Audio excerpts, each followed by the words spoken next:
नमस्कार प्यारे विद्यार्थियों, मैं डॉक्टर के सिंह।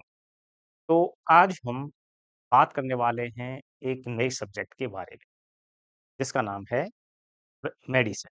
ठीक है? तो हम यहाँ बेसिकली जो बात करेंगे इंट्रोडक्टरी वेटनरी मेडिसिन के बारे में बात करेंगे। ठीक है? तो सबसे पहले बात करते हैं कि मेडिसिन में हम किस चीज़ के बारे में अध्ययन करते हैं सामान्यतः।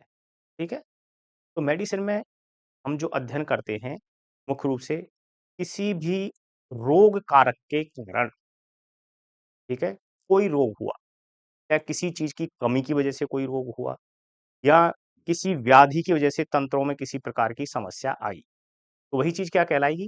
रोग कहलाएगी।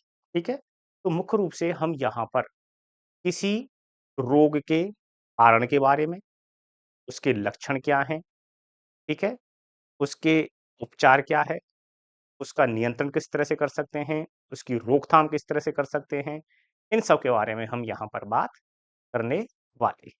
ठीक है? तो चलिए शुरुआत करते हैं। तो सबसे पहले हम यहाँ पर एक जनरल बात करते हैं कि मेडिसिन के फादर कौन हैं, किस तरह से मेडिसिन की शुरुआत हुई। ठीक है? कुछ पॉइंट्स हैं। तो सबसे पहले हम बात करें कि फादर ऑफ मेडिसिन किसे कहा जाता है। ठीक है? तो यहाँ पर हम बात करें तो फादर ऑफ मेडिसिन के नाम से किसे जाना जाता है? हिप्पोक्रेटस को फादर ऑफ मेडिसिन के नाम से जाना जाता है।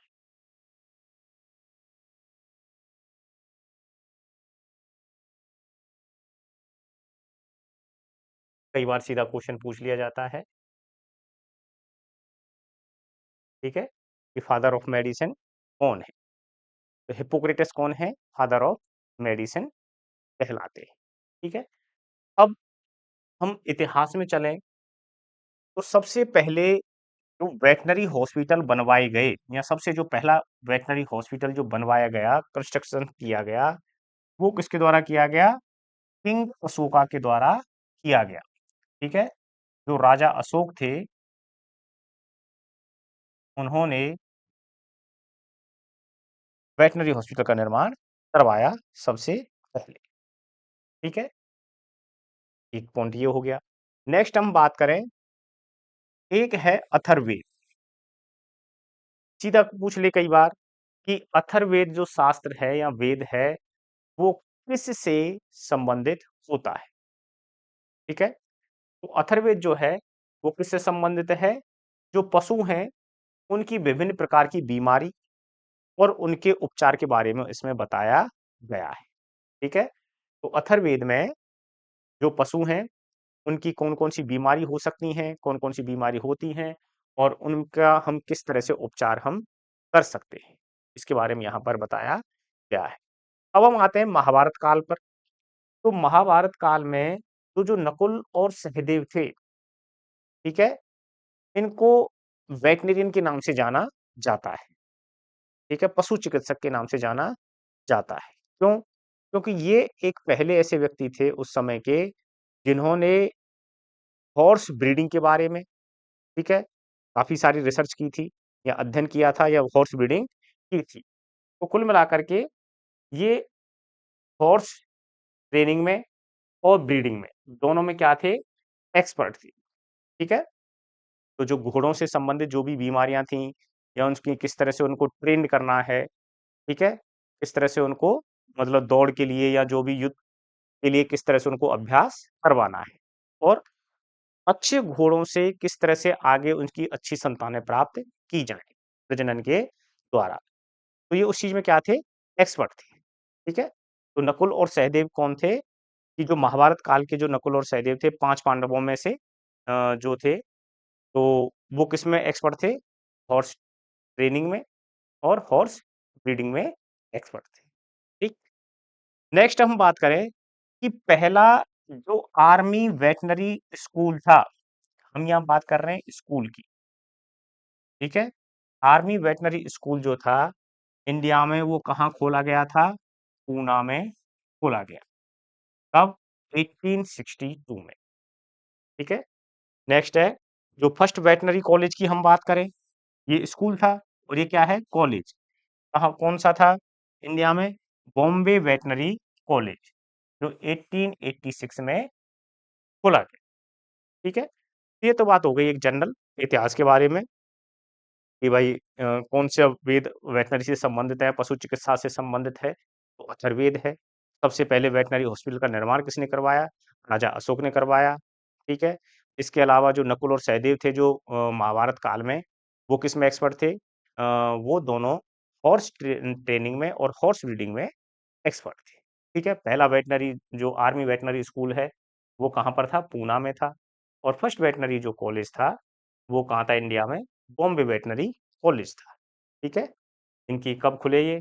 इस कॉलेज तो खुला 1862 में और जो कॉलेज था, ठीक है? वो खुला 1886 में, ठीक? अब बात करते हैं आगे वेटनरी मेडिसिन के बारे में, ठीक है? तो वेटनरी मेडिसिन होती क्या है? ठीक है? देखो, हम यहाँ बात जो कर रहे हैं किसके बारे में करते हैं? रोगों के बारे में, ठीक है? कोई भी रोग हुआ, ठीक है? अब रोग होगा तो क्या होगा? यानी किसी न किसी प्रकार का संक्रमण हुआ है या फिर किसी न किसी चीज़ की शरीर में कमी आई है। उस चीज़ के संक्रमण हो चाहे कमी हो, उसके लक्षण किसके ऊपर आएँगे? प्रभाव किस पर आएगा? शरीर पर आएगा और शरीर सामान्य से भिन्नता दर्शाएगा, ठीक है? तो हम जनरल बात करते हैं यहाँ पर कि विज्ञान की वह शाखा जिसमें किसी रोग के सामान्य जानकारी के बारे में, रोग के निदान के बारे में, रोग के उपचार के बारे में, रोग की रोकथाम के बारे में और रोग के नियंत्रण के बारे में अध्ययन किया ज ठीक है? तो यहाँ पर हम किस-किस का अध्ययन कर रहे हैं? मेडिसिन के अंदर रोग की सामान्य जानकारी मिल रही है क्योंकि भाई शरीर के ऊपर उसके सिम्पटम आ रहे हैं, लक्षण आ रहे हैं, ठीक है? कि भाई जो उसका सामान्य जानकारी हमें मिल रही है। उसके पहचान के बारे में भाई उसका निदान हमने किया, पहचाना कि भाई ये रोग किसकी वजह से हुआ है, क्या कारण है इसका, ठीक है? अगला है अब रोग आ गया, लक्षण आ गए, तो उसका उपचार किस तरह से किया जाए, ठीक है? इसको रोग ठीक हो उसके लिए हमें क्या चीज़ इसको देनी है, तो इसके बारे में अध्ययन करते हैं। फिर हम अध्ययन करते हैं रोकथाम और नियंत्रण के बारे में, कि चलो इस जानवर में तो ये रोग हो गया, दूसरे जानवरों में ये रोग ना फैले या जिन रोग और हो गया है कुछ जिनमें थोड़ा बहुत असर है, उसको हम वहीं पर रोक सकें, आगे के लक्षण प्रकट ना हो, ठीक है? तो रोकथाम और नियंत्रण, इन सब का अध्ययन हम किसमें करते हैं? वेटरनरी मेडिसिन के अंतर्गत करते हैं, ठीक है? रोग की सामान्य जानकारी के बारे में, नंबर 1 पॉइंट।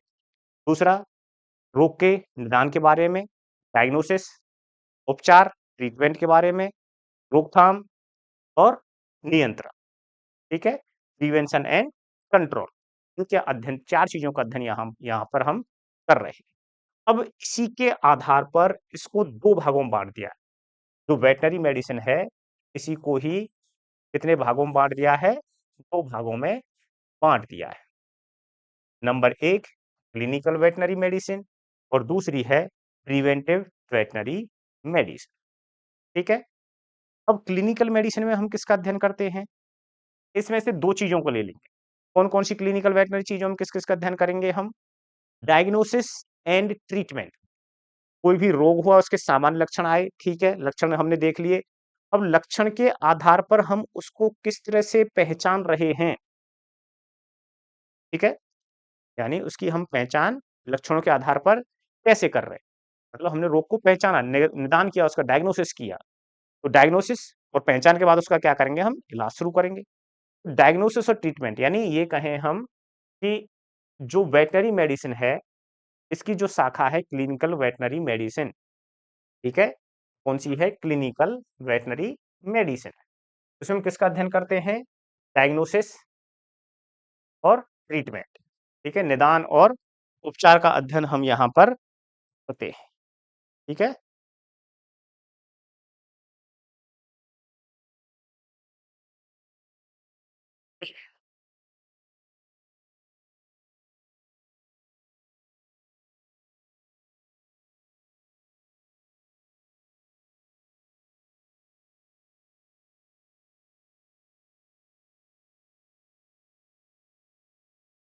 हाँ जी।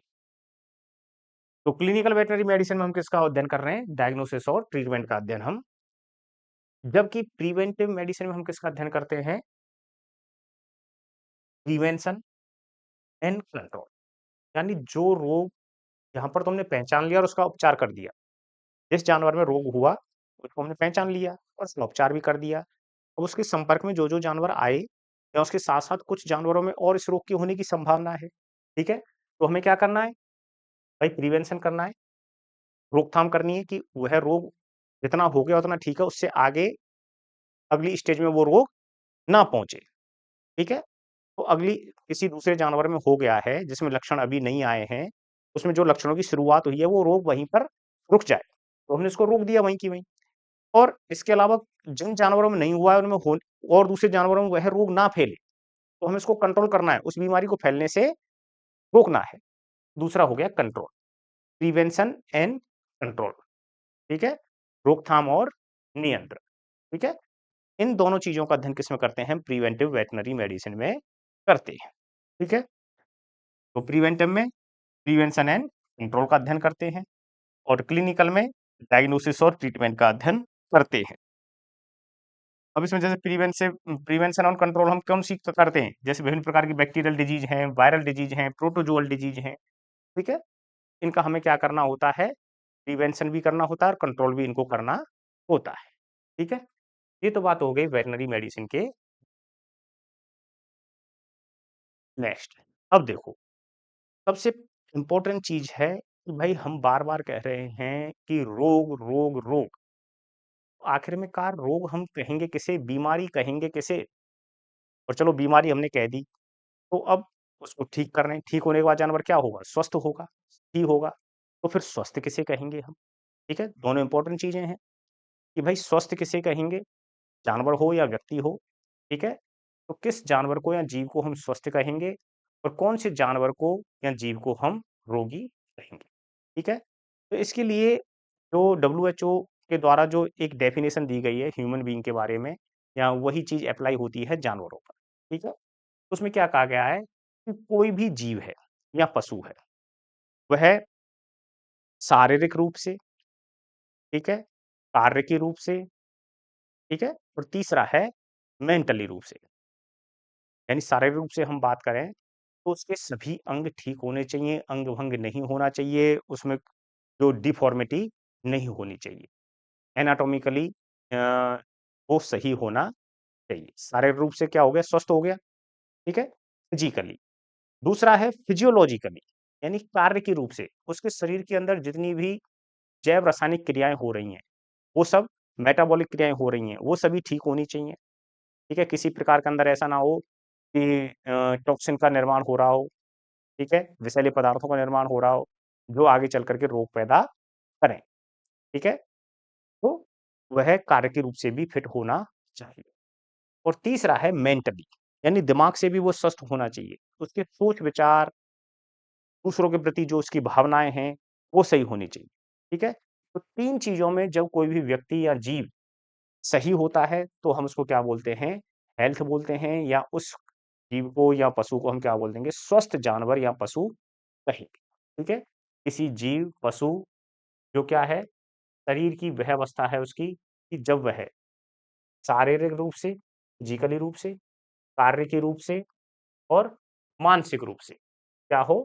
फिट हो, ठीक है? तो यहाँ पर कौन-कौन सी चीज़ें आ गईं? 3 चीज़ें आ गईं।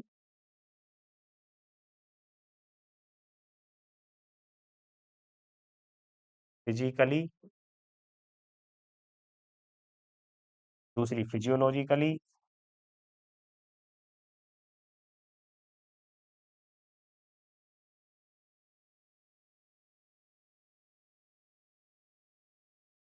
और तीसरी हो गई मेंटली। तो इन तीनों रूपों में जब वो सही होगा, तो हम उसे क्या बोलेंगे? स्वस्थ कहेंगे। अब इन तीनों चीज़ों में से यदि वह कहीं किसी प्रकार की भिन्नता दर्शाता है, भिन्नता से मतलब है फिज़िकली की हम बात करें कि उसके शरीर में कहीं चोट लग गई, ठीक है? शरीर में चोट लगना, जो भी हड्डी वगैरह उनका टूटना, अंग-भंग होना, तो वो कैसा हो जाएगा? रोगी हो जाएगा। फिजियोलॉजिकली की हम बात करें, तो जो शारीरिक क्रियाएँ हैं,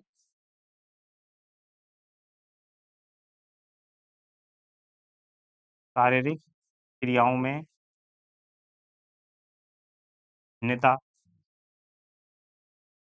अंदर हार्मोनली, एंजाइमेटिकली, पाचन में या जितने भी हमारे सिस्टम है उन तंत्रों की क्रिया में यदि अंतर आ जाता है, उनका जो कार्य करने का तरीका है, उसमें सामान्य प्रक्रिया है, प्रोसेस है, उसमें कहीं किसी प्रकार का व्यवधान होता है, तो वो क्या कहलाएगा? रोग कहलाएगा। मेंटली यदि जानवर या जीव हो, कोई भी हो, वह सही ढंग से उसके विचार हैं, ठीक है, उसकी सोच विचार है, वह नहीं है। यानी कोई जानवर है, वह दूसरे जानवर को बेवजह मार रहा है, सींग दे रहा है, इधर-उधर दौड़ रहा है वैसे ही, ठीक है? तो व्यवस्था क्या कहलाएगी? यानी मेंटली फिट वो नहीं है, तो ये अवस्था क्या कहलाएगी? रोग कहलाएगी। पशु शरीर की सामान्य आकार की से, फिजिकल से, फिजियोलॉजिकल अवस्था से और मेंटली अवस्था से भी उसका विचलन क्या कहलाएगा? रोग कहलाएगा या बीमारी कहलाती है। ठीक है?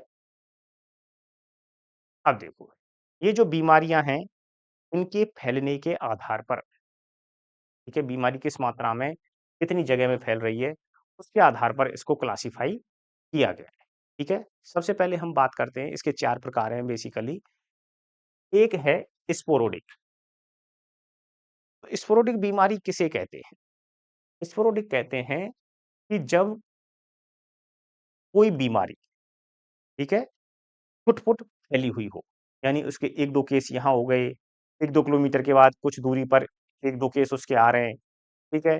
फिर 2-4 किलोमीटर दूरी पे यानी एक गाँव में कोई एक केस है, फिर 1-2 गाँव छोड़ने के बाद दूसरे गाँव में कोई केस है।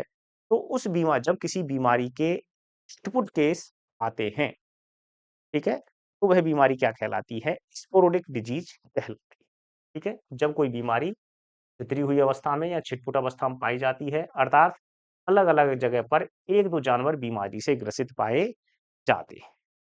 तो उस अवस्था में उस बीमारी को हम क्या बोल देते हैं? स्पोरोडिक डिजीज़ बोल देते हैं, स्पोरोडिक बीमारी कह। नेक्स्ट है एंडेमिक। एंडेमिक कब कहेंगे? कि जब किसी छोटे क्षेत्र में, ठीक है? जब कोई बीमारी छोटे क्षेत्र में और लंबे समय तक, और तीसरी चीज़ है ज़्यादा संख्या में, ठीक है? क्षेत्र कैसा है? छोटा है। यहाँ भी क्या था कि बीमारी छोटा क्षेत्र ले लो या फिर कोई एक डिस्ट्रिक्ट ले लो या फिर अ, हम बात करें कि अलग-अलग जगह पर 1-2 केस मिल रहे थे, ठीक है? बीमारी ऐसा नहीं कि एक साथ मतलब 2-4 पशुपालक के 50-100 की संख्या में जानवर बीमार हो गए, ऐसा नहीं हो रहा था। उसमें 1-2 जानवर बीमार हो रहे थे। लेकिन यहाँ पर एंडेमिक डिजीज़ में क्या होता है कि क्षेत्र छोटा है, यानी एक गाँव मान लो, एक पंचायत मान लो, ठीक है? तो उस छोटे क्षेत्र में लंबे समय तक और पशु कैसे हो रहे हैं? अधिक संख्या में बीमार हो रहे हैं। ध्यान देने वाली बात ये है कि यहाँ पर क्षेत्र कैसा है? छोटा है और जानवर एक साथ अधिक संख्या में बीमार हो रहे हैं। उस बीमारी को हम क्या बोलते हैं? एंडेमिक बीमारी कहते हैं, ठीक है? तो जब कोई बीमारी एक छोटे भौगोलिक क्षेत्र में तक सीमित रहती है, उसी में पाई जाती है, छोटे क्षेत्र में ही, लेकिन अधिक संख्या में जानवरों को क्या करती है? बीमार करती है। तो उसको हम क्या बोलते हैं? एंडेमिक डिजीज़ कहते हैं। नेक्स्ट है एपिडेमिक। एपिडेमिक और एंडेमिक दोनों को यदि हम डिफरेंशिएट करें, तो अंतर क्या है? कि यहाँ पर जो क्षेत्र है, वो बड़ा आ जाता है। बड़े भौगोलिक क्षेत्र है और जानवर कैसे हैं? अधिक संख्या में जानवर हैं, वो क्या होते हैं? बीमार होते हैं। सबसे पहले स्पोरोडिक में 1-2 जानवर बीमार हो रहे थे, ठीक है? जगह-जगह जानवर बीमार मिल रहे थे, 1-2 केस मिल रहे थे जगह-जगह पर। यहाँ पर क्षेत्र छोटा है, लेकिन जानवरों की संख्या मान लो एक ही गाँव में 15-15, 20-20 केस आ गए साहब, ठीक है? जैसे हम बात करें कि एफएमडी हो गई या एचएस हो गया, तो एक साथ एक ही जगह पर छोटा क्षेत्र है, मान लो गाँव है, उसके आस-पास के जो रहने वाले हैं, उन जानवरों में एक साथ बीमारी फैल गई, ठीक है? तो वो क्या हो गई? एंडेमिक डिजीज़ हो गई। और जब एक बड़े क्षेत्र में, एक डिस्ट्रिक्ट की बात कर लें हम, ठीक है? या हम स्टेट की बात कर लें, जब किसी डिस्ट्रिक्ट में यानी बड़ा भौगोलिक क्षेत्र हो गया, तो ये क्या है? एक बड़े भौगोलिक क्षेत्र में और अधिक संख्या में एफएमडी एक साथ तेज़ी से फैल गई। तो बड़े भौगोलिक क्षेत्र में और अधिक संख्या में जब जानवर हैं, ज़्यादा बीमार होते हैं, तो वो क्या कहलाती है? एपिडेमिक डिजीज़ कहलाती है, ठीक है? नेक्स्ट है पेंडेमिक डिजीज़। पैंडेमिक डिजीज़ किन्हें कहते हैं? इसमें जो भौगोलिक क्षेत्र है वो बहुत बड़ा हो जाता है। यानी एक देश की सीमाएँ भी इसमें पार हो जाती हैं या अलग-अलग महाद्वीपों में यानी ये कहीं एक से अधिक देशों में ये बीमारी फैल जाए या एक से अधिक महाद्वीपों में ये बीमारी फैल जाए, ठीक है? तो जब कोई बीमारी एक बहुत बड़े भौगोलिक क्षेत्र में फैल जाती है, एक से ज़्यादा देशों में यह फैल जाती है या महाद्वीपों में ये बीमारी फैल जाती है, तब इस बीमारी को क्या कहते हैं हम? पैंडेमिक डिजीज़ कहते हैं। जैसे हम बात करें कि अभी कुछ दिनों पहली बात है, कोरोना बीमारी आई थी, ठीक है? तो किस प्रकार की बीमारी थी वो? यानी पैंडेमिक डिजीज़ थी, ठीक है? इसी तरह से स्वाइन फ्लू है, वो भी कैसी है? बर्ड फ्लू है, ये सब भी सार्स की बीमारी हुई थी। तो ये सब कैसी बीमारियाँ हैं? पैंडेमिक डिजीज़ होती हैं। जब जिस बीमारी में एक से अधिक देश शामिल हों या एक देश से दूसरे देश में फैल गई हो, अलग-अलग महाद्वीपों में फैल गई हो, एक बहुत बड़े भौगोलिक क्षेत्र में वो फैल गई। तो उस बीमारी को हम क्या बोलते हैं? पैंडेमिक डिजीज़, ठीक है? स्वाइन फ्लू, बर्ड फ्लू, कोविड-19 ये सब कैसी बीमारियाँ थीं? Pandemic disease. तो समराइज़ करें थोड़ा-सा हम, स्पोरिक डिजीज़ की हम बात करें, भितरी हुई अवस्था में 1-2 केस मिलते हैं इसके, ठीक है? छोटे क्षेत्र में रहती है और 1-2 केस ही उसके हमें मिलते हैं जगह-जगह पर, 1-2 जानवर वहाँ पर बीमार मिलते हैं। एंडेमिक डिजीज़ क्षेत्र तो छोटा है यहाँ पर, लेकिन जानवर ज़्यादा बीमार हो गए, ठीक है? अब एपिडेमिक का क्षेत्र भी बड़ा हो गया और जानवर भी ज़्यादा बीमार हो गए और ती चौथा हो गया पैंडेमिक जिसमें बहुत बड़ा भौगोलिक क्षेत्र शामिल हो जाता है और उस बड़े भौगोलिक क्षेत्र में जो जानवर हैं वो बीमार हो जाते हैं, ठीक है? तो ये चीज़ होती है हमारी अलग-अलग प्रकार की बीमारियाँ फैलने के हिसाब से, ठीक है? चलिए, अब देखिए, अगला है फिर संक्रमण के वो फैलाव के आधार पर हो गया, अब ये संक्रमण की हम बात करें कि जो बीमारी है कितने समय में प्रकट होती है, उसका संक्रमण किस तरह का है संक्रमण काल के आधार पर। इसके आधार पर इन बीमारियों को 4 भागों में बाँटा गया है। पहला है परएक्यूट, दूसरा एक्यूट, तीसरा सबएक्यूट और चौथा हो गया क्रोनिक, ठीक है? तो इनमें जो मेन क्लासिफिकेशन का जो आधार है, वो है इंक्यूबेशन पीरियड या हम उसे कहें संक्रमण। तो संक्रमण काल किसे कहते हैं? या इंक्यूबेशन पीरियड किसे कहते हैं? देखिए,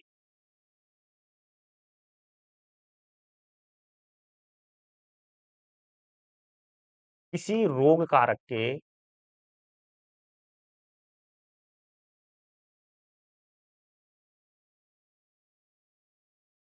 शरीर में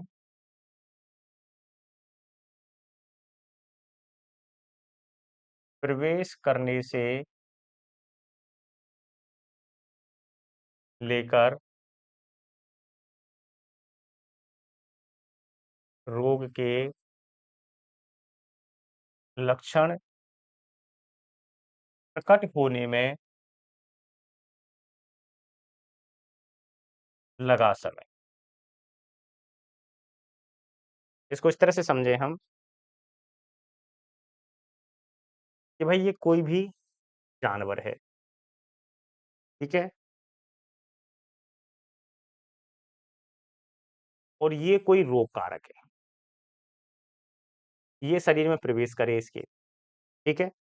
अब ये रोग कारक जो शरीर में प्रवेश किया है, अब प्रवेश करेगा तब बिल्कुल तभी तो रोग होगा नहीं। धीरे-धीरे ये क्या करेगा भाई शरीर इसका क्या करेगा? इस रोगाणु का विरोध करेगा, इसको नष्ट करने की कोशिश करेगा अपनी इम्यूनिटी के द्वारा या जो अपनी उसकी रोग प्रतिरोधक क्षमता है उसके द्वारा इसको मारने की कोशिश करेगा। लेकिन ये इसको नहीं मार पाता है, तो क्या होगा कि कुछ समय के बाद यह रोग कारक अपने लक्षण प्रकट करता है, यानी रोग पैदा करता है या लक्षण प्रकट करता है। इसके शरीर में इस रोगाणु से संबंधित, इस रोग कारक से संबंधित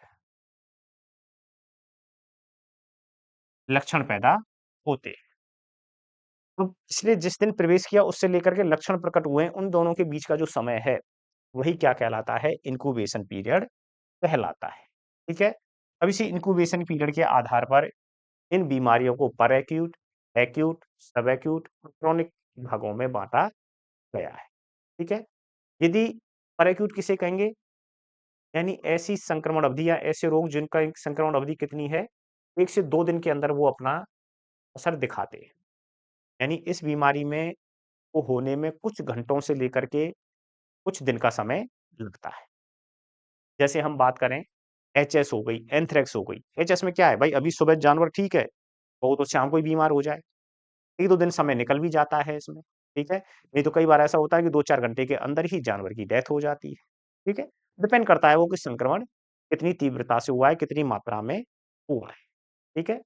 तो एचएस हो गया, एंथ्रेक्स हो गया। तो ये सब बीमारियाँ कैसी हैं? परएक्यूट टाइप की होती हैं। इनका इंक्यूबेशन पीरियड 2-4 घंटे से लेकर के 2 दिन तक होता है, ठीक है? एक्यूट की हम बात करें, इसकी संक्रमण अवधि 3 दिनों से लेकर के लगभग 14-15 दिन तक होती है। या ये कहें कि 2 दिन से लेकर के 2 सप्ताह, ठीक है? तो ये हो गया किसके बारे में? एक्यूट बीमारी के बारे में। जैसे हम बात करें एफएमडी डिजीज़, ये क्या है? मतलब एक्यूट डिजीज़ होती है, ठीक है? तीसरा है सब एक्यूट। सब एक्यूट किसे कहते हैं?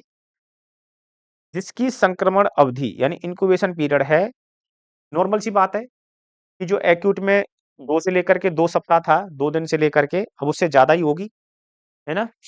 तो यहाँ पर जो संक्रमण अवधि है या ये कहें कि इंक्यूबेशन पीरियड है, वह क्या है?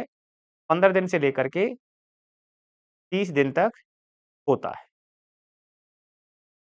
ठीक है? अब एग्ज़ाम्पल की बात करें सब एक्यूट की, तो जैसे मैस्टाइटिस है, ठीक है? तो मैस्टाइटिस को धीरे-धीरे होने में समय लगता है, तो वो एक तरह से सब एक्यूट डिजीज़ में आ जाती है। क्रोनिक ये भी इम्पोर्टेंट है, यानी ऐसी बीमारियाँ जो महीनों-महीनों बनी रहती हैं, ठीक है? मतलब ठीक होने का नाम ही नहीं लेती।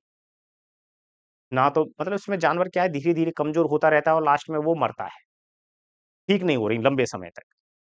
तो क्रोनिक डिजीज़ या किन्हें कहते हैं कि जिनका इंक्यूबेशन पीरियड 30 दिन से अधिक है, ठीक है? धीरे-धीरे उसके लक्षण आते जाते हैं, ठीक है?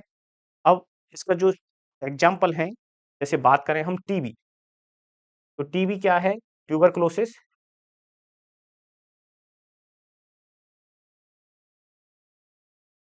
लंबे समय तक बनी रहती है, ठीक है? इसी तरह से हम बात करें मुख्य रूप से जोनी डिजीज़,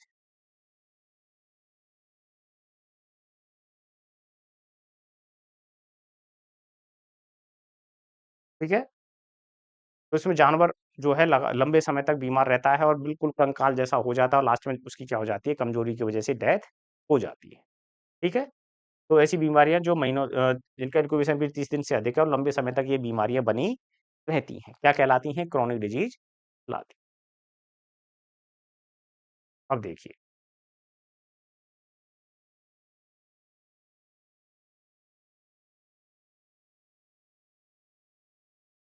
पहली है इन्फेक्शियस डिजीज़, इन्फेक्शियस डिजीज़ यानी संक्रामक बीमारियाँ,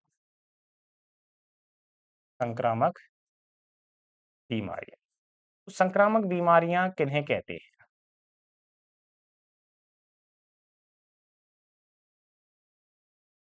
ऐसी बीमारियाँ जो एक जानवर से दूसरे जानवर में फैलती हैं, ठीक है? उन्हें हम क्या बोलते हैं?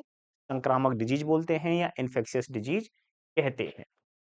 तो हम क्या बोल सकते हैं कि ऐसी बीमारी या ऐसी बीमारियाँ जो एक जानवर से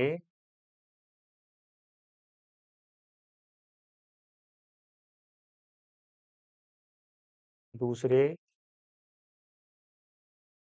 जानवर में फैलती हैं। क्या कहलाती हैं?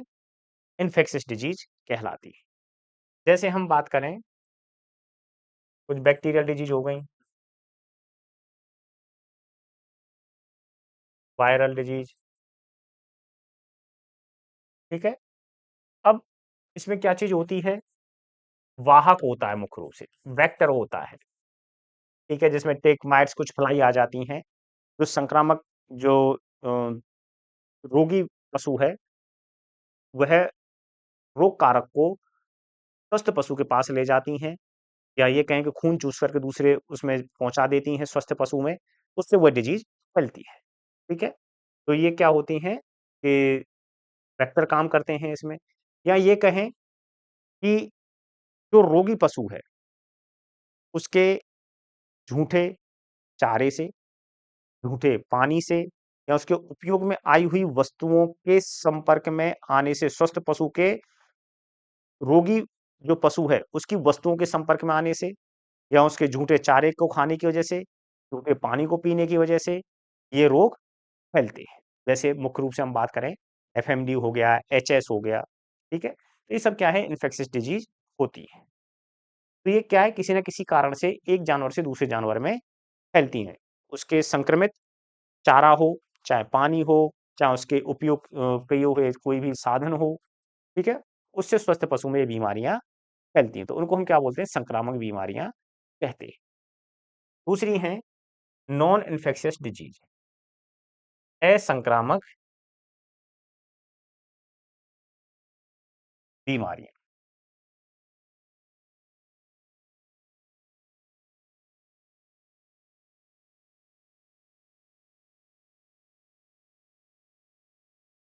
ये क्या होती हैं?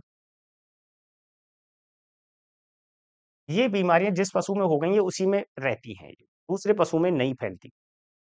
ऐसा नहीं कि एक पशु बीमार हो गया, उसके संपर्क में कोई दूसरा पशु आ गया, जैसे संक्रामक में आ रहा था, तो उसमें भी हो जाएँगी, नहीं होंगी, ठीक है?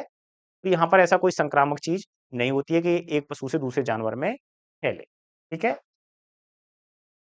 वे बीमारियाँ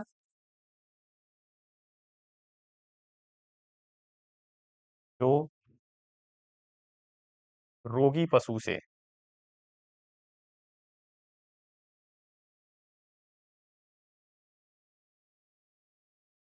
दूसरे जानवरों में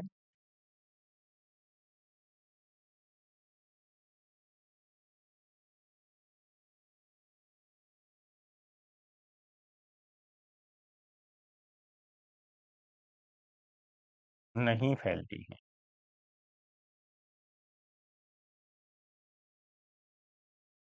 ठीक है? एग्ज़ाम्पल के लिए हम बात करें, तो डेफिशिएंसी डिज़ीज़,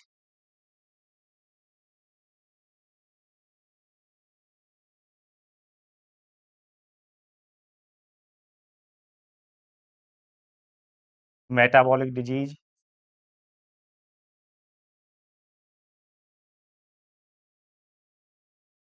ये सब कैसी हैं? असंक्रामक डिज़ीज़ होती हैं। किसी मिनरल्स की वजह से, विटामिन्स की वजह से होने वाली बीमारियाँ, भई जिस पशु में कमी है, ये उसी में होंगी। उसके संपर्क में चाहे दूसरा जानवर आए, चाहे ना आए, दूसरे पशु में ये नहीं फैलेगी। इसी तरह से मेटाबॉलिक डिज़ीज़ हैं, जिस जानवर में किसी कमी की वजह से या उसकी फिजियोलॉजी की वजह से जिस जानवर में बीमारियाँ हो रही हैं, केवल उसी में ये होती हैं। दूसरे पशु में बीमारियाँ नहीं होती। तो इसलिए इन बीमारी को हम क्या बोलते हैं? असंक्रामक या नॉन इन्फेक्शियस डिज़ीज़ के नाम से इनको जाना जाता है। ठीक है? अगला है कॉन्टेजियस डिजीज़, ठीक है? अब कॉन्टेजियस डिजीज़ किन्हें बोलते हैं? देखिए, इनको हिंदी में तो क्या कहेंगे?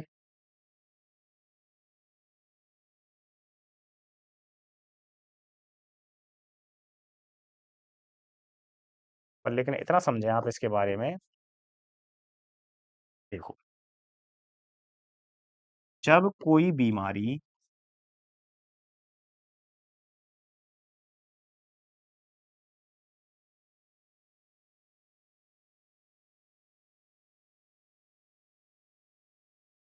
एक पशु से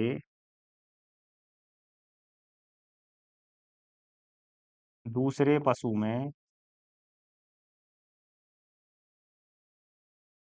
सीधे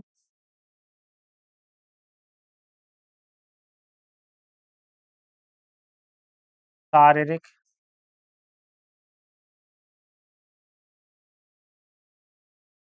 संपर्क में आने के कारण फैलती है।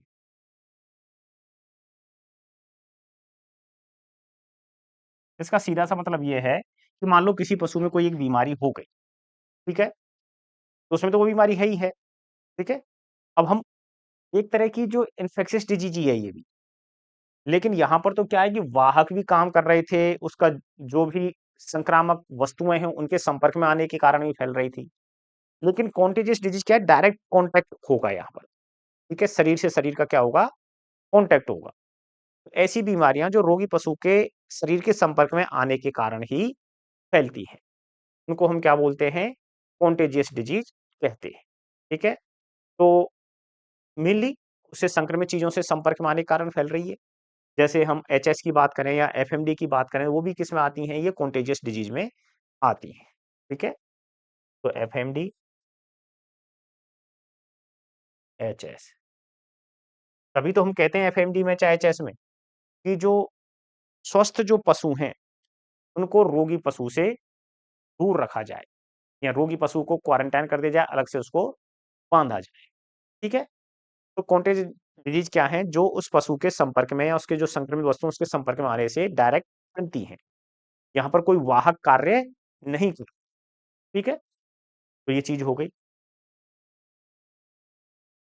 अब देखिए, अब बीमारियों के दूसरे प्रकार और हैं, हालाँकि हम पढ़ चुके हैं इनको। हेरिडिटरी डिजीज़, ज़ूनोटिक डिजीज़ और कॉन्जेनिटल डिजीज़। देखिए, हेरिडिटी माने आनुवांशिक बीमारियाँ।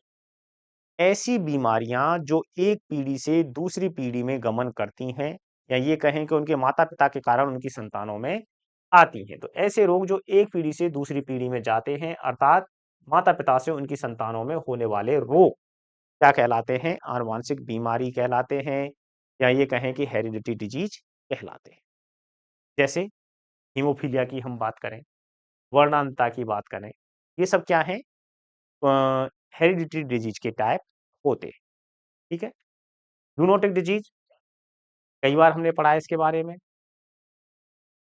जानवरों से मनुष्य में और मनुष्य से जानवरों में होने वाले रोग क्या कहलाते हैं? ज़ूनोटिक डिजीज़ कहलाते हैं। जैसे ब्रूसेलोसिस हो गया, एंथ्रेक्स हो गया, ठीक है? जानवरों से मनुष्य में और मनुष्य से जानवरों में होने वाली बीमारियाँ क्या कहलाती हैं? ज़ूनोटिक डिजीज़ कहलाती हैं। अगला है कॉन्जेनाइटल, कॉन्जेनाइटल डिजीज़। अब कॉन्जेनाइटल डिजीज़ किन्हें बोलते हैं?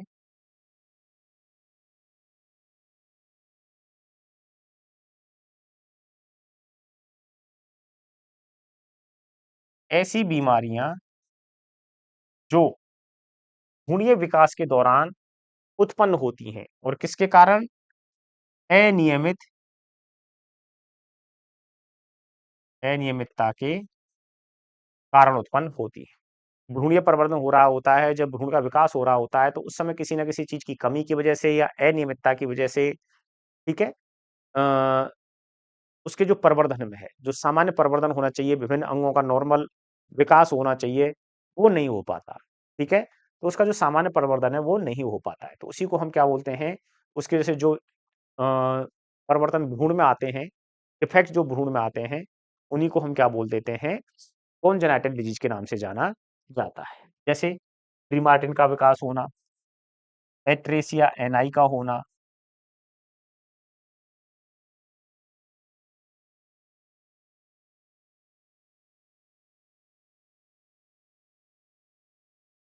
इसी तरह से एट्रेसिया रेक्टाई, ठीक है? तो ये सब क्या है? कॉन्जेनाइटल डिजीज़ होती है, ठीक है? जो कि भ्रूण परिवर्तन के दौरान उत्पन्न होती हैं। प्रीमार्टिन क्या था? जैसे हम थोड़ा-सा बात करें यहाँ पर, वैसे हम पहले बात कर चुके हैं कि जब एक ही प्लेसेंटा के द्वारा 2 बच्चे पोषण ले रहे हों, जिसमें एक नर हो और एक मादा हो, ठीक है? जिसमें नर तो सामान्य पैदा होता है, लेकिन मादा कैसी होती है? बाँझ, तो उस बांझ मादा को ही हम क्या बोलते हैं, प्री मार्टेन कहते हैं। बांझ क्यों होती है? क्योंकि जो नर है उसके हार्मोन्स जो गोनाड्स के जो हार्मोन्स हैं उनका पहले डेवलप हो जाते हैं, जिसके कारण फीमेल जननांग का विकास नहीं हो पाता है।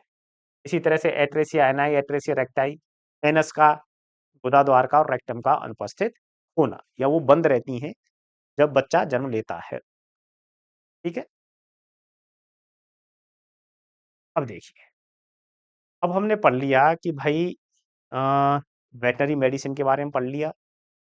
ठीक है, डायग्नोसिस एंड ट्रीटमेंट का जो अध्ययन करते हैं, इसमें करते हैं हम क्लिनिकल वेटनरी मेडिसिन, और प्रिवेंटिव मेडिसिन में हम प्रिवेंशन एंड कंट्रोल का अध्ययन करते हैं। फिर उसके बाद हमने पढ़ लिया कि अलग अलग प्रकार के रोग होते हैं, कौन कौन सी प्रकार के ये रोग होते हैं। अब रोग हो गया, अब रोग के बाद उसके लक्षण प्रकट होंगे, और लक्षण प्रकट होंगे तो उसके आधार पर हम क्या करेंगे, डायग्नोस करेंगे। लक्षणों को देखकर या कुछ अन्य विधियों के द्वारा हम क्या करेंगे, जांच करते हैं, रोग का निदान करते हैं, पहचानते हैं कि कौन सा रोग इस जानवर में हो सकता है। ठीक है, तो हम यहाँ बात कर रहे हैं कि रोग को लक्षणों के आधार पर या जो अन्य विधियां उसके आधार पर डायग्नोसिस कैसे कैसे हम करते हैं। तो पहला है ऑस्कल्टेशन।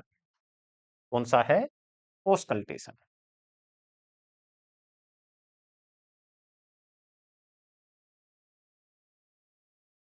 ऑस्कल्टेशन क्या होता है? ऑस्कल्टेशन किस उपकरण के द्वारा किया जाता है और इसमें क्या करते हैं?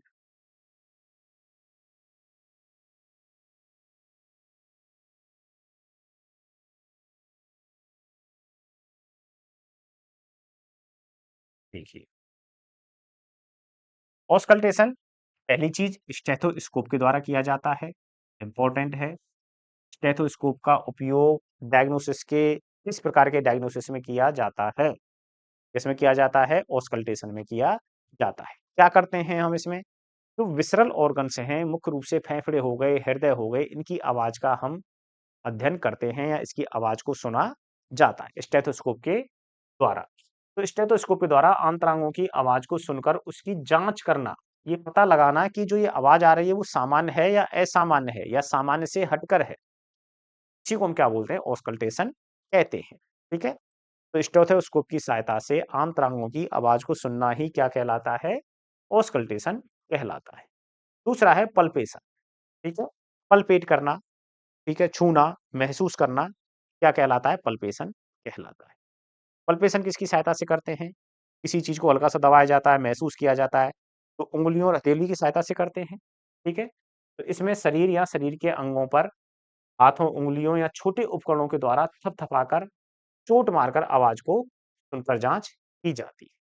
ठीक है, तो इसमें क्या करते हैं कि जैसे अफरा हो गया, अफरा के हम करते हैं ना, लिंक रीजन में थपथपा करके हम देखते हैं अंदर से किस तरह की आवाज आ रही है। छाती वाले भाग पर कई बार देखते हैं। ठीक है, तो थपथपा करके हम देखते हैं कि अंदर गैस है या नहीं है, किस तरह की वहां से साउंड आ रही, तो वो क्या कहलाती है, पल्पेशन कहलाती है। हाथों की सहायता से, उंगलियों की सहायता से या छोटे उपकरणों की सहायता से हम अ, जानवर के शरीर को क्या करते हैं, थपथपाते हैं। ठीक है, तो मुख्य रूप से जैसे अफरा में।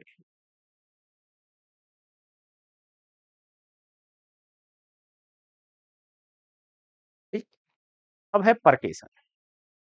परकेशन में क्या करते हैं, इसमें शरीर को व शरीर के अंगों को हाथों व उंगलियों की सहायता से दबाकर जांच की जाती है।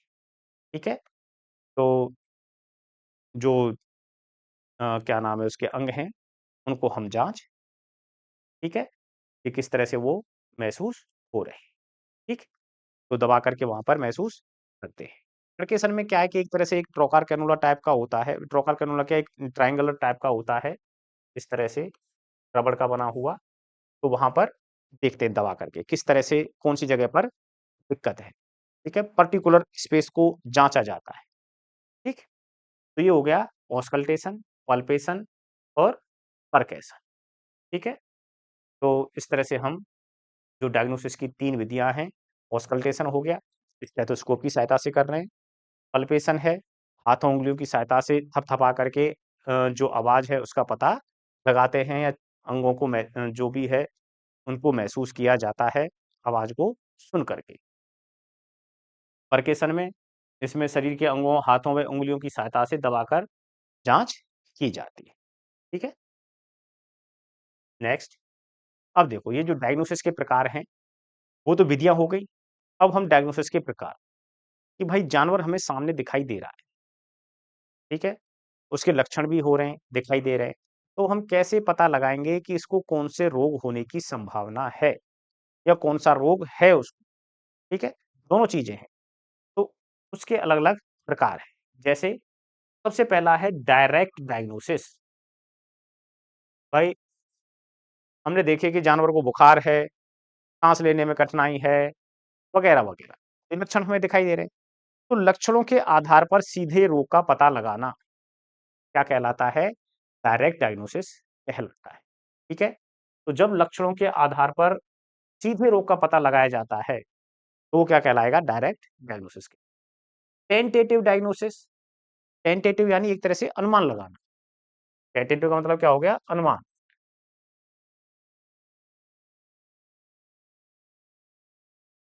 और डायग्नोसिस का मतलब हो गया निदान।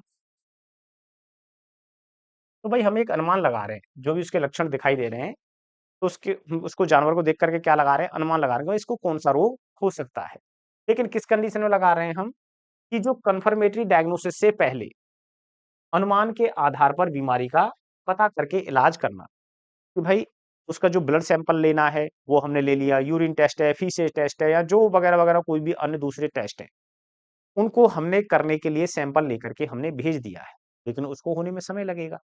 ठीक है? चाहे आदमी जाए, आदमी भी किसी क्रिटिकल हालत में जा रहा है हॉस्पिटल, तो उसका शुरुआत का इलाज तो शुरू हो ही जाता है, जब तक रिपोर्ट आती है तब उसका जो प्रॉपर ट्रीटमेंट है वो शुरू होता है, लेकिन उससे पहले उसको कुछ राहत मिले इसके लिए तो ट्रीटमेंट शुरू करते हैं। तो वही चीज़ यहाँ पर है, कि भाई हमने ये तो बाद में कन्फर्म होगा उसके सैंपल आने के बाद, उसकी रिपोर्ट आने के बाद कि इसको आखिर में दिक्कत क्या है या डिजीज़ कौन-सी है, बीमारी क्या है, कौन-सी अंग की बीमारियाँ जो भी है, लेकिन उससे पहले लक्षणों के आधार पर एक अनुमान लगाया जाता है कि इसको ये बीमारी हो सकती है और उस अनुमान के आधार पर उसका ट्रीटमेंट हम पहले शुरू कर देते हैं कन्फर्मेटरी रिपोर्ट आने से पहले। ठीक है?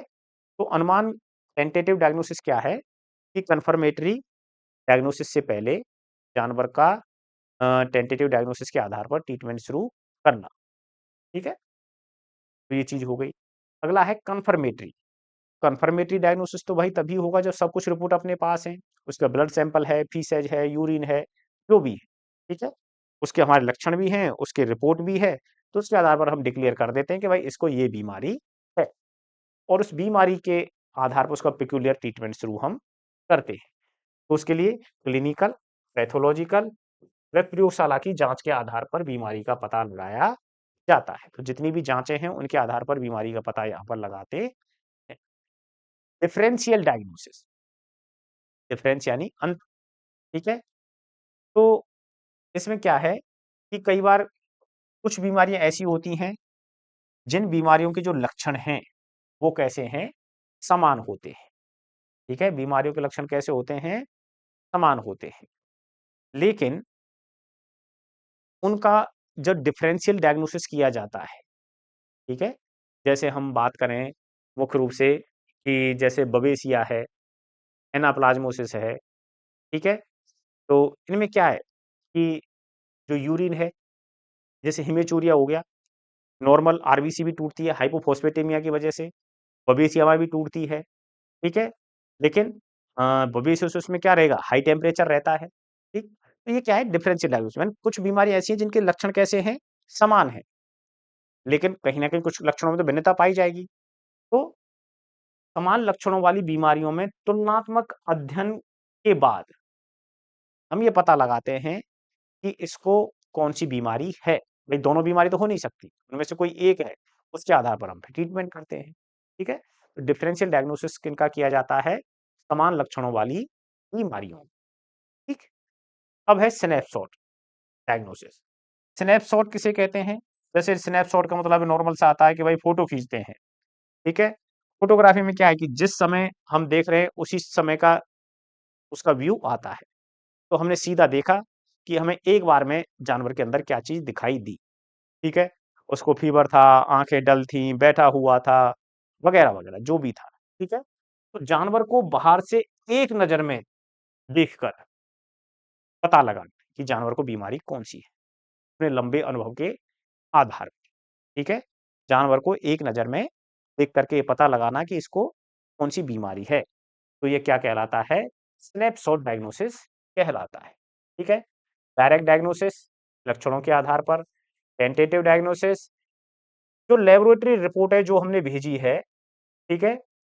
कन्फर्म करने से पहले हम अनुमान के आधार पर उसका एक पता लगाते हैं कि इसको बीमारी कौन-सी है जिससे कि हम इलाज शुरू कर सकें।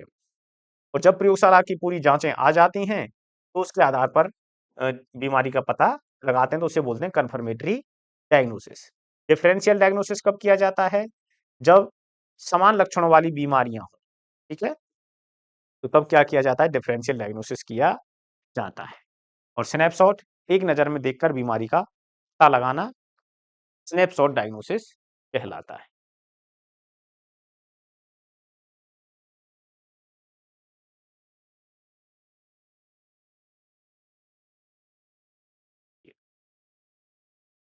अब अपने पास भई हमने बीमारी का पता लगा लिया, कन्फर्मेटरी या जो भी है, हमने डायग्नोज़ कर लिया, पता लगा लिया कि इसको ये बीमारी है। अब उसके लक्षण हैं कि कंडीशन कैसी है, उसमें रोग की तीव्रता कितनी है, प्रोग्नोसिस यानी एक तरह से एक तो भविष्यवाणी करना रोग के बारे में, यानी कि जानवर ठीक होगा या नहीं। प्रोग्नोसिस किसे कहेंगे?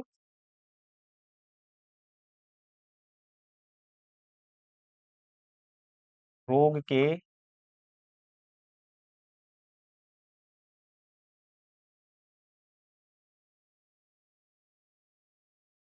रोग से पशु के ठीक होने के बारे में बताना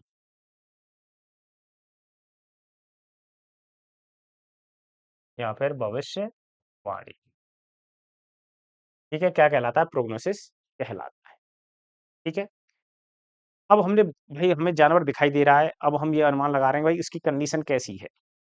तो पहली चीज़ तो ये है कि हमने अगर ये कह दिया कि भाई जानवर जो है इस रोग से पूरी तरह से ठीक हो जाएगा, पूरी तरह से सही हो जाएगा, जानवर को किसी प्रकार की समस्या नहीं आएगी।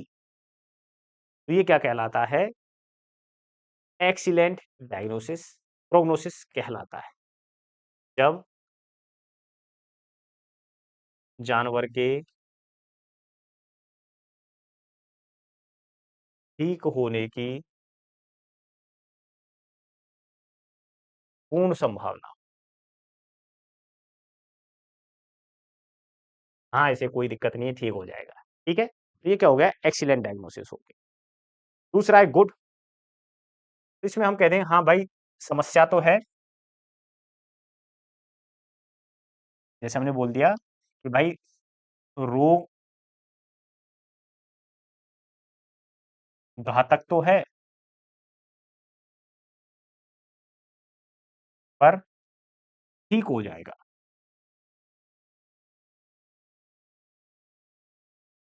या ये कहें कि भाई कुछ समय लगेगा पर जानवर पूरी तरह से ठीक हो जाएगा। तो वो क्या कहलाएगा? गुड प्रोग्नोसिस कहलाता है। फेयर, फेयर किसे कहेंगे? कि भाई रोग बहुत घातक है,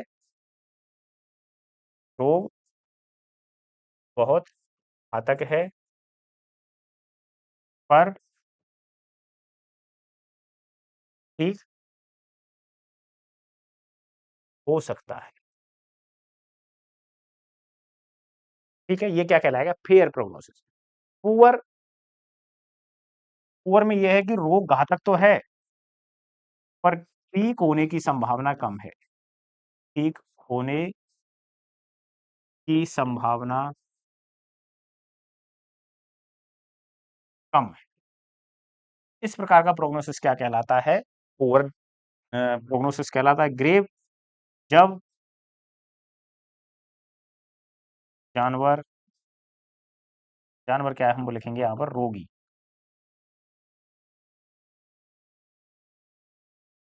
जब रोगी के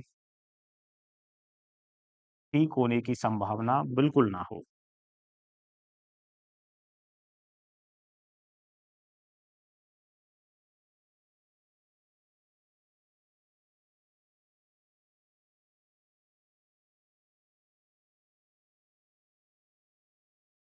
ठीक है? तो उसे हम क्या कहेंगे? ग्रेव प्रोग्नोसिस कहते हैं, ठीक है? यानी ग्रेव का मतलब क्या हो गया कि वो भाई कब्र में ही चला गया, कि भाई इसमें जानवर मरेगा ही मरेगा। एक्सीलेंट यानी जानवर ठीक होने की पूर्ण संभावना होती है, हाँ, घबराने की कोई समस्या नहीं है। गुड, हाँ भाई, समस्या तो है पर जानवर ठीक हो जाएगा। इस तरह से यानी वहाँ पर थोड़ी घातकता तो है, रोग से समस्या तो है, पर जानवर ठीक हो जाएगा। फेयर में, हाँ भाई, रोग तो बहुत समस्या ज़्यादा है, लेकिन ठीक हो सकता है। मतलब थोड़ी संभावना है, 50-50 चांस हो गए। पुअर में तो ठीक होने की संभावना यहाँ पर बहुत कम होती है, 50% से नीचे के चांस में हम वहाँ पर आ गए। यानी ज़्यादातर तो इसकी डेथ की संभावना, लेकिन फिर भी ठीक हो सकता है। और ग्रेव में तो बिल्कुल भाई जानवर इसमें बचा नहीं सकते, ये तो मरेगा ही मरेगा। उसको हम बोलते हैं ग्रेव प्रोग्नोसिस, ठीक है? अब देखो, यहाँ पर हम पूरी तरह से कह सकते हैं कि जानवर बिल्कुल ठीक हो जाएगा। तो केवल वो 2 चीज़ें ही हैं या 2 जगह ही हैं, कौन-कौन सी हैं? ये वाले, एक्सीलेंट और गुड। ये जो दोनों प्रोग्नोसिस हैं, इसमें जानवर के ठीक होने की संभावना हम कह रहे हैं। यानी जानवर के ठीक होने की पूर्ण संभावना है, रोग घातक तो है पर ठीक हो जाएगा, ठीक है? तो इसको हम क्या बोल देते हैं?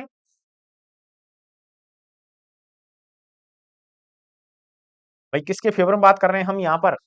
जो जानवर है, के फेवर में हम बात कर रहे हैं। फेवरेबल डायग्नोसिस इसे कहते हैं। इसलिए हम इसको क्या बोल देते हैं? फेवरेबल डायग्नोसिस कह देते हैं। तो जानवर के ठीक होने की संभावना यहाँ पर ज़्यादा होती है, जानवर के फेवर में हम बात करते हैं। फेयर है, यहाँ पर क्या कह रहे हैं? रोग घातक है पर ठीक हो सकता है। तो यहाँ पर हमें क्या हो गया? डाउटफुल हो गए। डाउटफुल का मतलब हो गया कि हम संदेह में आ गए, संदेह पद।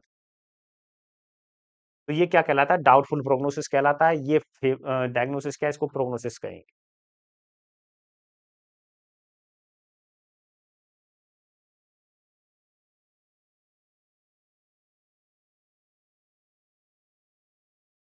ठीक है? तो एक्सीलेंट और गुड प्रकार का जो प्रोग्नोसिस है, उसे हम क्या बोलते हैं? फेवरेबल प्रोग्नोसिस कहते हैं, क्योंकि यहाँ पर जानवर के ठीक होने की संभावना रहती है। फेयर में क्या है कि हम जहाँ संदेह में रहते हैं कि जानवर ठीक होगा या नहीं होगा, ठीक हो भी सकता है और नहीं भी हो सकता है। ठीक है? तो इसलिए हम फेयर को क्या बोलते हैं? डाउटफुल प्रोग्नोसिस कहते हैं। और ये दोनों पुअर और ग्रेव तो यही है कि भाई इसमें संभावना बहुत कम रहती है। ठीक? चलिए आगे चलते हैं। अब देखो, तो यहाँ पर हमने बात कर ली किसी भी रोग का। सबसे पहले हमने क्या किया कि कौन-कौन से किस प्रकार से रोग फैलते हैं, ठीक है? किस तरह से एक जानवर से दूसरे जानवर रोग जा रहा है, उसकी टाइप पढ़ लिए भाई किस तरह से, अगर कितनी संख्या में जानवरों में हो रहा है, एपिडेमिक है, स्पोरोडिक है, एंज़ूटिक है, एपिज़ूटिक है, किस तरह का रोग है, ठीक है? इसके बाद हमने संक्रामक, असंक्रामक रोगों के बारे में पढ़ा, कॉन्टेजियस जो रोग हैं, ठीक? फिर पढ़ा हमने डायग्नोसिस कि जो रोग हो गया है, ठीक है? उसका निदान, किस तरह से हम उसको पहचानेंगे, उसका पता लगाएँगे। डायग्नोसिस की विधियाँ पढ़ी, ऑस्कल्टेशन, परकेशन, पल्पेशन और डायग्नोसिस के प्रकार पढ़े, ठीक है? डायरेक्ट, टेंटेटिव, स्नैपशॉट, ठीक? और फिर पढ़े हमने प्रोग्नोसिस कि जो रोग हो गया है, उससे ठीक होने की संभावना के आधार पर कौन-कौन सी कैटेगरी में हम इसको बाँटते हैं। अब बात करते हैं कि भाई जो रोग के दौरान हम क्या करते हैं? टेम्परेचर लेते हैं, पल्स को नापते हैं, ठीक है? तो किस तरह से हम पल्स को हम माप सकते हैं, ठीक है? नाड़ी दर को माप सकते हैं। उसके बाद बारे में हम बात करें, देखो अलग-अलग प्रकार के जानवरों में जो नाड़ी को मापने के लिए अलग-अलग स्थान प्रयोग में लिए जाते हैं। गाय-भैंस की हम बात करें तो मिडिल कॉक्सिजियल आर्टरी या फिर फेशियल आर्टरी के द्वारा क्या करते हैं हम? नाड़ी दर को मापते हैं, ठीक है? तो आर्टरी मतलब हम यहाँ पर सबसे पहली चीज़ तो ये है कि नाड़ी दर को कहाँ नापा जाता है? तो नाड़ी दर को, नाड़ी दर धमनी में, मापी जाती है।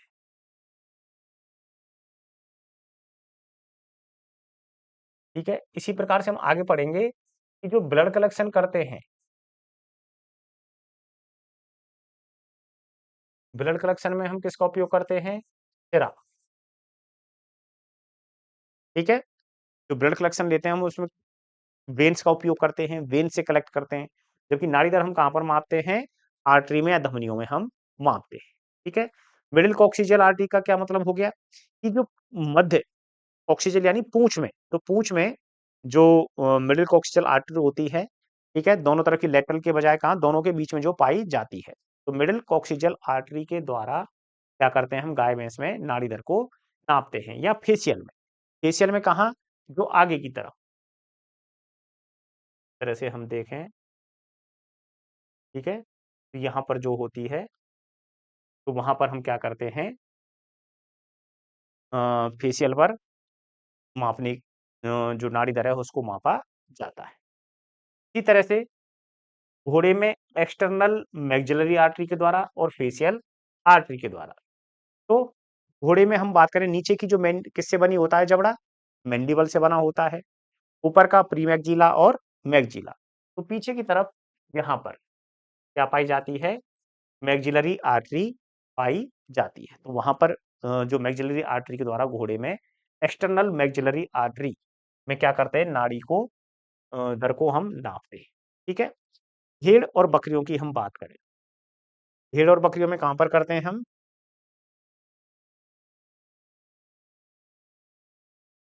फीमोरल आर्टरी,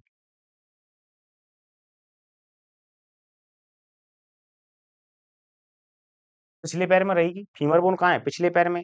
इसके अलावा क्या करते हैं, भेड़ बकरियों में डायरेक्ट हर्ट से भी हम नाड़ी दर को नापते हैं, मतलब पल्स रेट को मापते हैं कि जो अगला पैर है, ठीक है, तो हर्ट कहाँ पर है, राइट साइड में, लेफ्ट साइड में, लेफ्ट साइड में, ठीक है, तो जो अगला पैर है उसके अंदर की तरफ हम हाथ को रखते हैं और वहां से डायरेक्ट हम पल्स रेट को मापने की कोशिश करते हैं। ठीक है, क्योंकि छोटे होते हैं ये, तो वहां से आप मापना आसान रहता है। नहीं तो हम कहाँ से मापते हैं, फीमोरल आर्टरी से नाड़ी दर को मापते हैं। कुत्ता और बिल्ली में फीमोरल आर्टरी आएगी, सुअर, छोटा जो सुअर है उसमें फीमोरल आर्टरी आएगी, लेकिन जब सुअर बड़ा है, ठीक है, क्योंकि सुअर बड़ा होगा तो उसकी पैरों पर क्या है, मांस जम जाएगा, तो इसलिए फीमोरल आर्टरी में हम वहां पर नाड़ी दर को नहीं माप सकते, तो वहां पर यूज किया जाते हैं मिडिल कॉक्सिजियल आर्टरी।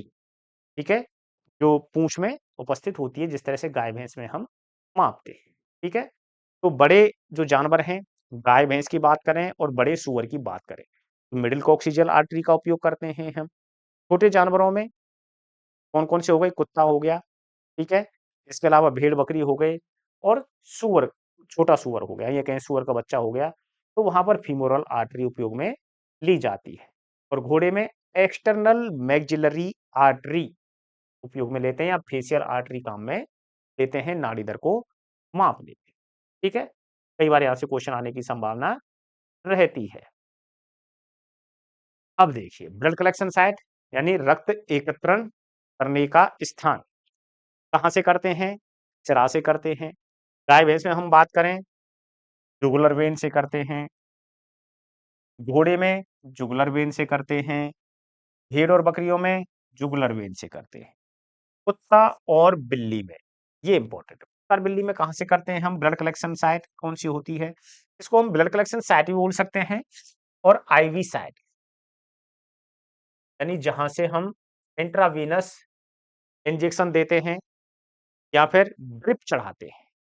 ठीक है, तो जुगुलर वेन अपने गले वाली हो गई, लेफ्ट और राइट दोनों तरफ की होती हैं। ठीक है, भेड़ बकरी में सभी में यही हो गई, लेफ्ट और राइट दोनों तरफ होती हैं, देखा होगा खूब। कुत्ते बिल्ली में सेफेलिक वेन और सेफेनस वेन, सेफेलिक वेन अगले पैर में पाई जाती है और सेफेनस वेन पश्चपाद में पाई जाती है। ठीक है, तो कुत्ते बिल्ली में सेफेलिक और सेफेनस, अगला पैर पहले है तो C4, सी पहले आता है, एस बाद में आता है। ठीक है, तो अगले पैर में सेफेनस, मतलब सेफेलिक हो गया, और पिछले पैर में सेफेनस हो गया। ठीक है, तो इस तरह से थोड़ा आप याद रख सकते हैं इसको कि भाई अगले पैर में, तो अगला पैर आगे है तो सी आएगा, सेफेलिक आ गया, और पिछला पैर बाद में है तो सेफेनस यानी एस आएगा। ठीक है, सेफेनस। इसके बाद सुअर में हम बात करें तो ईयर वेन से हम चढ़ाते हैं, क्योंकि जुगलर वेन में इसलिए नहीं हो पाता कि भाई वहां पर मांस छा जाता है, गर्दन मोटी हो जाती है, तो जुगलर वेन में इसलिए हम नहीं चढ़ा पाते। पक्षियों में विंग वेन का उपयोग किया जाता है। ठीक है, तो ये बात हो गई ब्लड कलेक्शन साइट की बात करें, चाहे हम आईवी साइट साइट की बात करें यहाँ पर। ठीक है, अब देखिए नेक्स्ट हम बात करें टेम्परेचर की। तो टेम्परेचर में अ, कि अलग-अलग प्रजाति का जो बॉडी टेम्परेचर है वो अलग-अलग होता है। ठीक है? जैसे ऊँट की टेम्परेचर की हम बात करें, तो कितना है इसका 99.5 डिग्री फ़ारेनहाइट होता है, कि जो हम बात कर रहे हैं वो किसमें कर रहे हैं? फ़ारेनहाइट कर रहे हैं। घोड़े का बॉडी टेम्परेचर 100.5 होता है, गाय का 101.5 डिग्री फ़ारेनहाइट होता है। इसके अलावा कुत्ता, भेड़, ठीक है? और सूअर, ये जो तीनों हैं, इनका कितना है 102। ठीक है? गाय को भी लगभग-लगभग हम 102 में मान सकते हैं, अगर 101.5 नहीं है तो, ठीक है? तो 102 डिग्री फ़ारेनहाइट होता है। बकरी का इनसे थोड़ा-सा ज़्यादा होता है और मुर्गे का बॉडी टेम्परेचर सबसे ज़्यादा होता है, ठीक है? अगर हम इनमें बात करें, जो अपनी गाय, भैंस, भेड़, बकरियों में बात करें, तो सबसे ज़्यादा टेम्परेचर किसका है? बकरी का है, ठीक है? गाय, भैंस, भेड़, बकरियों में यदि हम बात करें, रूमिनेंट्स में हम बात करें, तो सबसे ज़्यादा किसका है? बकरी का है 103, ठीक है? और यहाँ पर एक चीज़ आती है कि जो सबसे ज़्यादा ताप टेम्परेचर में जो भिन्नता पाई जाती है, किसके शरीर में पाई जाती है? यानी वेरिएबिलिटी पाई जाती है दिन में, कभी कम होना, ज़्यादा होना टेम्परेचर, तो वो किसमें पाई जाती है? ऊँट में पाई जाती है। इसमें सबसे ज़्यादा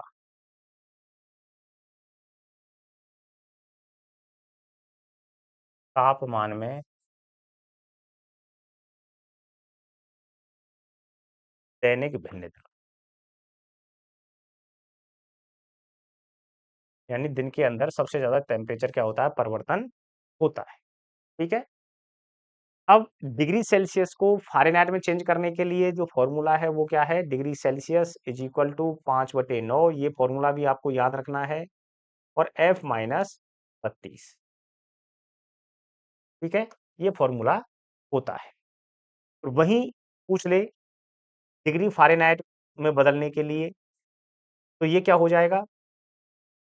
यहाँ से 9 ऊपर की तरफ जाएगा, 9/5 हो जाएगा, मल्टीप्लाई में क्या है ये? डिग्री सेल्सियस है, ठीक है? और इसके अलावा प्लस में क्या आ जाएगा ये?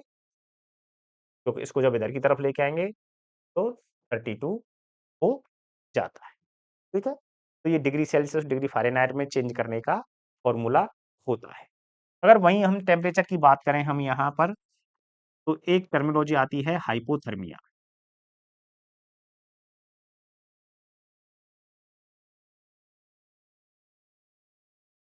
और दूसरी होती है हाइपरथर्मिया।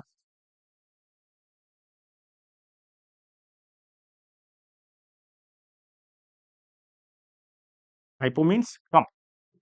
तो जब टेम्परेचर या बॉडी टेम्परेचर सामान्य से कम होता है, उसे हम क्या बोलते हैं? हाइपोथर्मिक कंडीशन कहते हैं। और जब बॉडी टेम्परेचर सामान्य से ज़्यादा होता है, तो उसे क्या बोलते हैं? हाइपरथर्मिया कहते हैं। अब यहीं पर एक टर्म और होती है फीवर, यानी बुखार। तो फिर बुखार किसे कहेंगे हम?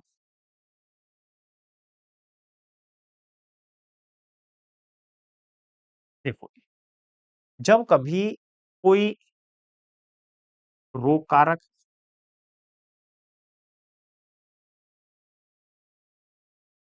ठीक है, शरीर के अंदर प्रवेश कर जाता है, ठीक है? किसी रोग कारक के कारण संक्रामक होने पर, विषैले तत्वों के शरीर में प्रवेश कर जाने पर, जब शरीर का तापमान बढ़ता है, तो वह अवस्था क्या कहलाती है?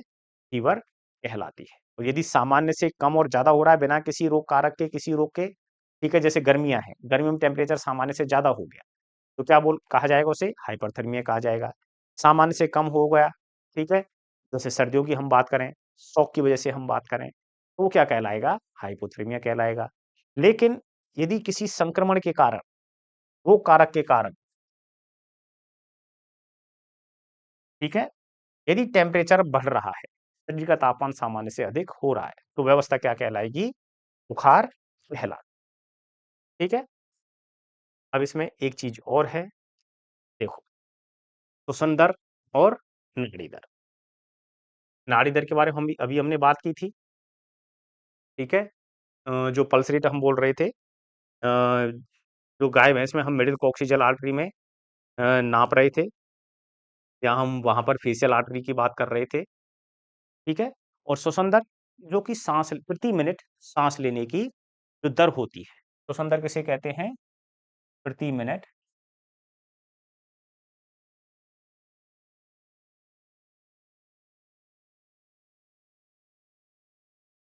श्वास लेने की दर। और नाड़ी दर भी क्या है?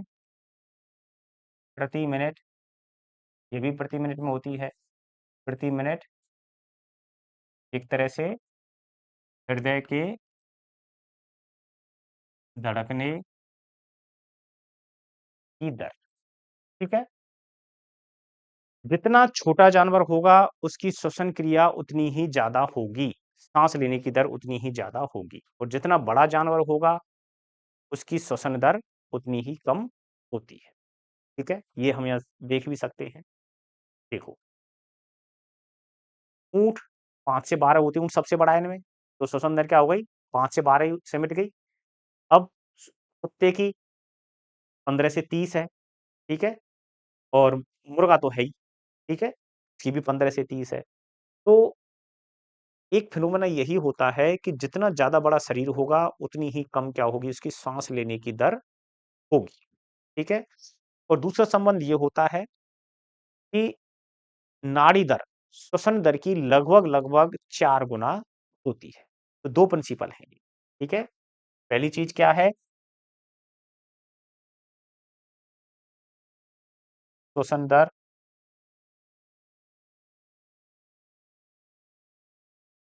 डायरेक्टली प्रोपोर्शनल समानुपाती होती है किसके?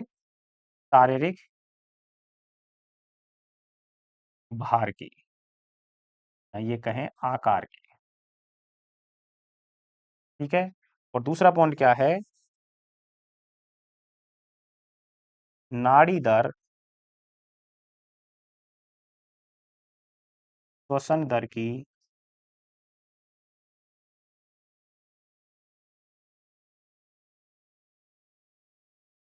लगभग 4 गुना होती है, ठीक है? अब देखो, गाय में श्वसन दर कितनी है? 12 से 16, भेड़-बकरियों में 12 से 20, घोड़े में 8 से 12, ऊँट में 5 से 12, कुत्ते में 15 से 30 और सूअर में 8 से 16। इसी तरह से मुर्गे में भी 15 से 30 है। लेकिन नाड़ी दर 45 से 60, 70 से 80 भेड़-बकरियों में, ठीक है? घोड़े में 35 से 42, ऊँट में 25 से 30, कुत्ते में 90 से 120, सूअर में 70 से 80 और मुर्गे में 130 से 160 होती है, ठीक है? तो एक ऑन एवरेज एक चीज़ को आप याद रख के चलें, श्वसन दर को, तो उससे एक जनरल आइडिया हमें लग जाता है, ठीक है? कि जैसे लगभग बात करें कि बरचौक 48, 48 हो गया लगभग-लगभग, ठीक है? सोल-चौको 64, 64 हो गया, तो एक ऑन एवरेज लगभग-लगभग वो 4 गुना इसमें आता है, ठीक है? तो ये चीज़ है। तो आज के लिए इतना ही, आगे अगली क्लास में हम फिर मिलते हैं। Okay, thank you.